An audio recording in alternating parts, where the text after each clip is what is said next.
तिकडे सांगली जिल्हा परिषदेत अद्यापही सत्ता स्थापनेचा पेच कायम आहे। त्यामुळे मवियासोबत महायुतीकडे सत्ता स्थापनेचे प्रयत्न सुरू आहेत। त्यापैकी मवियाला सत्ता स्थापनेची संधी असतानाच आता काँग्रेसमध्येच अंतर्गत धुसफूस आहे अशी चर्चा आहे।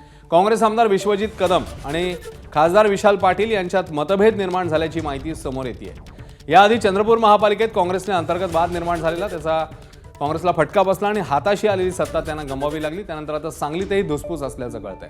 मात्र विशाल पाटील आणि विश्वजित कदम एकसंध निर्णय घेतील असा विश्वास सतेज पाटलांनी व्यक्त केला आहे। तर काँग्रेस पक्षात कोणतेही मतभेद नाहीत, कुठलेही दोन गट नाहीत असं स्पष्टीकरण विश्वजित कदम यांनी दिलं। अत्यंत चुकीचं आहे असं काही नाही। काँग्रेस पक्ष एक संघ आहे सांगली जिल्ह्यातला, त्याचबरोबर राष्ट्रवादी काँग्रेस पक्ष शरदचंद्र पवार गट हा सुद्धा एक संघ आहे आणि तिन्ही पक्ष मिळून एकत्रितपणे सत्ता सांगली जिल्हा परिषदेमध्ये स्थापनेचा प्रयत्न करत आहे आणि आता 50% आम्ही पोचलेलो आहेत। काही एक दोन लोकांची आवश्यकता आहे। समविचारी जिल्हा परिषद सदस्य जर आमच्यासोबत कोण येणार असतील तर ते स्वइच्छेने येणार असतील तर आम्ही त्यांना घेऊन सत्ता स्थापनेचा प्रामाणिक प्रयत्न करू। कोण सोबत येईल असं किती त्याच्यावर काही आता भाष्य करणार नाही।